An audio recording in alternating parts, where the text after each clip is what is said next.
So we're looking into the story of Luigi Mangione. Right. And, when I first started looking into this case, I really didn't know what to expect. Right. Um, you hear these stories about people snapping and doing terrible things, but this one really, I don't know, it just hit me differently.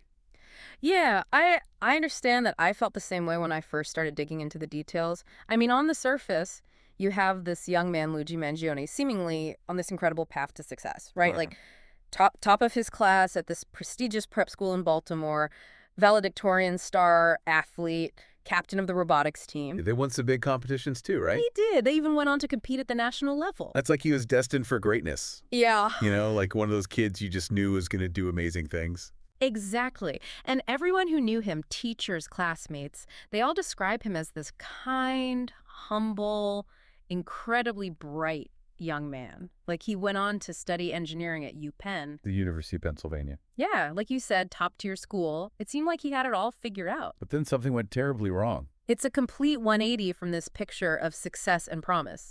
It's like two completely different narratives colliding. And that's what we're going to try to unpack today, right? Like, how did this seemingly golden boy end up accused of murder? Exactly. We need to try to understand what led to this drastic shift. What happened to Luigi Mangione along the way? Chronic back pain he started experiencing after college.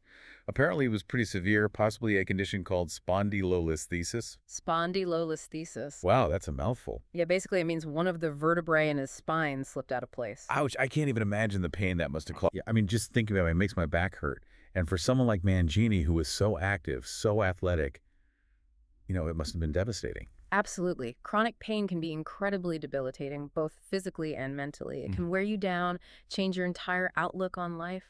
And we see hints of that in his online activity, particularly on Goodreads. Goodreads, the book review website. Yeah. Now, I'm not saying that what someone reads directly translates to their actions, but his 4-star review of the Unabomber's Manifesto is definitely concerning. That's not exactly light reading. Not at all. Mm-hmm. And it's not just the rating, it's the passage he chose to highlight. Oh, really? Yeah. It says, when all other forms of communication fail, violence is necessary to survive. You may not like his methods, but to see things from his perspective, it's not terrorism, it's war and revolution. Wow. That's a pretty chilling statement, especially given what he's now accused of. Right. It suggests a potential shift from just frustration to a belief in violence as a solution. Which is one of the hallmarks of radicalization. Right. And it wasn't just a passing interest either. He started a book club in Hawaii, and even there his choices were so extreme that people started leaving the group. It sounds like he was actively seeking out this dark worldview, this justification for violence. And this brings us to the victim in this case, Brian Thompson, the CEO of United Healthcare, who's found fatally shot in Manhattan. Right. So we have this young man struggling with chronic pain, potentially becoming radicalized, and then this high-profile CEO as the victim.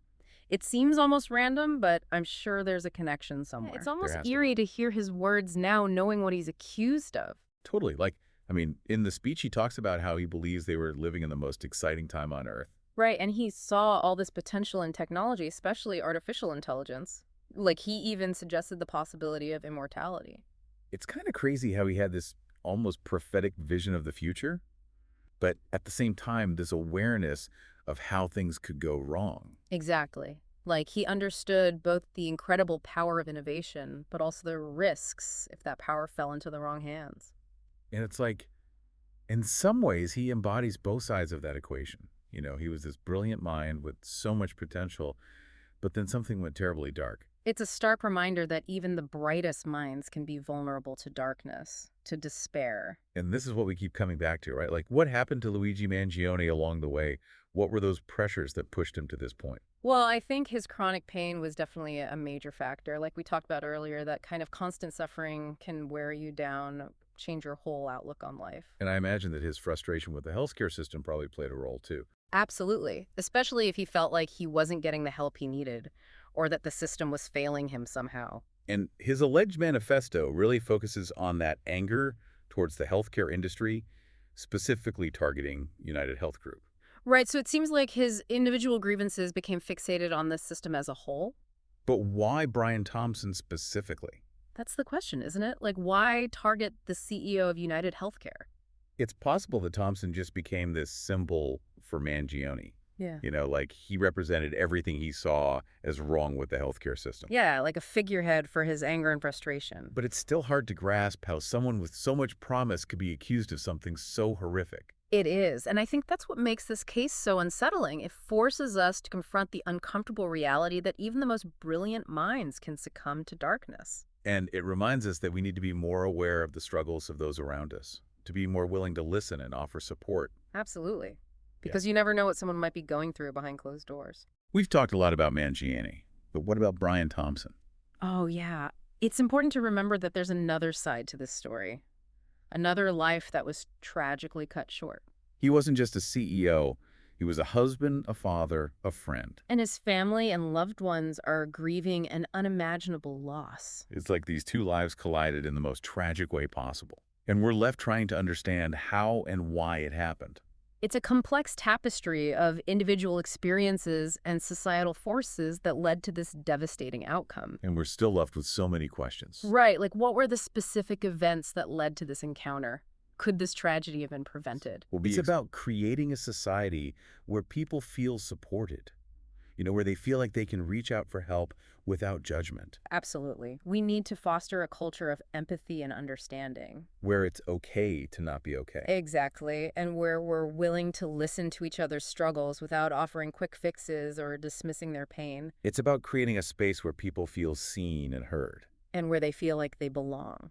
I think that's a really powerful message. Yeah, And it's something we can all strive for in our own lives. I agree. We can all make a difference in our own communities by simply being more present, more compassionate, more willing to listen.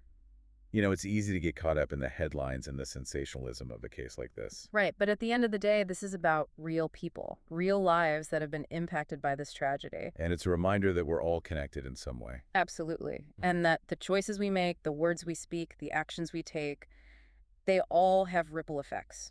So let's choose kindness. Let's choose understanding. Let's choose to create a world where tragedies like this are less likely to occur. I think that's a great place to leave it. Remember, You know- folks, this conversation doesn't end here. Keep talking, keep Yeah. learning, keep challenging yourselves and each other. And most importantly, be kind to yourselves and to those around you. Absolutely. That's the foundation for a better world. Thanks for joining us on this deep dive. We'll see you next time.